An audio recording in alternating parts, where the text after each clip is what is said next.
Hello everybody, and welcome to Every Rock Has a Story.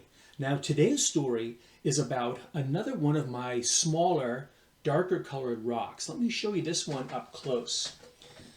And I will tell you, this rock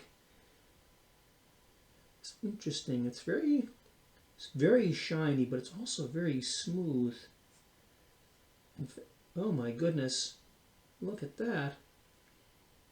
I'm getting gray-black smudges on my fingers just by touching it. Look at that. Smooth. It's very soft. Yeah, it comes off of my fingernails. It comes off of my fingers. Gray, kind of shiny, dark gray, soft and smooth, and it smudges.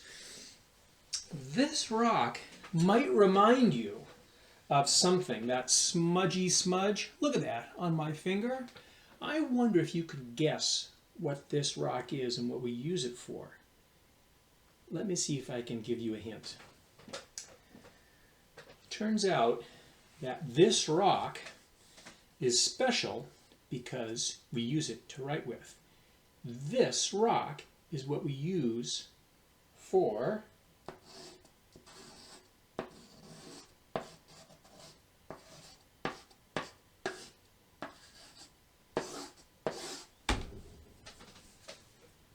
pencils. Can you see that? You might not have seen it back here. This rock is what I call my pencil rock. And the mineral in that rock is called graphite. This is a little piece of graphite.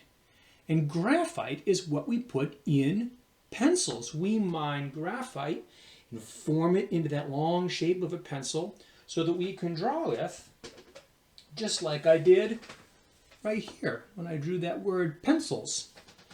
Now graphite has an interesting story because it didn't start this way.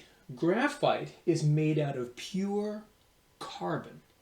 Now where did that carbon come from? Well, it could have come from a few places, but one way that you can get graphite is that if you start with that same kind of a murky, swampy swamp, 300 million years old, that made our coal, if you take that coal and you bury it more deeply and you cook it up even hotter, all of the other parts in the coal, all of the oxygen and the water and the sulfur and some other things get sort of burned away, just like that CO2 gas goes away. But what gets left behind, if you really heat that stuff up deep in the earth, is graphite. If you heat up swampy swamp a little bit, you get coal. But if you bury and you heat up swampy swamp even more, it turns into pure carbon, pure graphite. And it's super slippery, which makes it useful for those pencils. Now, I want to show you another rock that's special, and this is the surprise in our story today. This is another chunk of rock. It has a lot of graphite in it. I can bring it a little closer so you can see all the graphite on the front, all that shiny graphite. Let's see. Yep, it's coming off of my finger again. Definitely graphite. So this is a chunk of rock. This is called ore. This is graphite ore. And the story of this graphite ore, which I can write with too, it's a little bit harder. Let me see if I can write with this stuff too.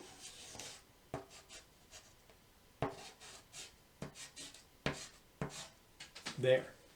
I wrote ore because this is graphite ore. So this graphite ore comes from the state of New Hampshire, and I collected this in an old abandoned graphite mine that was safe to walk around near, and I found this beautiful sample of graphite ore that didn't quite get taken out by the miners.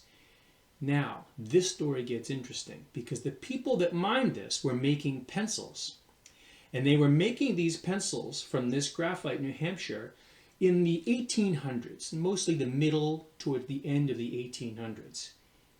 The family that owned this mine was a family by the name of Thoreau. Thoreau. Now you might just know a famous author named Henry David Thoreau. It was his family, his grandfather, Henry David Thoreau's grandfather, owned this graphite mine, and they mined that graphite for New Hampshire, and they brought it down to Concord, Massachusetts, and Acton, Massachusetts, which is where I live, and they turned it into pencils. In fact, there are places in Acton where you can go and still find the ruins of the old pencil factory where they used this graphite to make real pencils. The coolest part? Those pencils were called Thoreau pencils, and they were some of the best pencils you could get made out of this graphite ore in New Hampshire. Henry David Thoreau wrote some of the most famous books, including a book called Walden, at Walden Pond. And I just bet that Henry David Thoreau used a Thoreau pencil made out of this graphite right here when he wrote his famous books like Walden. Isn't it amazing how we can make these connections? Who would have thought that swampy swamp 300 million years ago that got buried and cooked really, really hot, boiled away all the oxygen and sulfur and hydrogen and other things and left this pure graphite would be connected to Henry David Thoreau in one of the most famous books of all, Walden. I like making connections between different things in the earth and making connections between rocks and minerals that tell the stories of the earth and the stories of people, like Henry David Thoreau. Think about your own story. How do you connect with the earth and the materials of the earth? I bet you can think of some ways that you connect with the earth. Think about those stories too. Remember, every rock has a story. And all you have to do is ask the question, what is your story? What is your story? And what might you have to do with other things that I know about? I hope I see you in my next story. Bye-bye.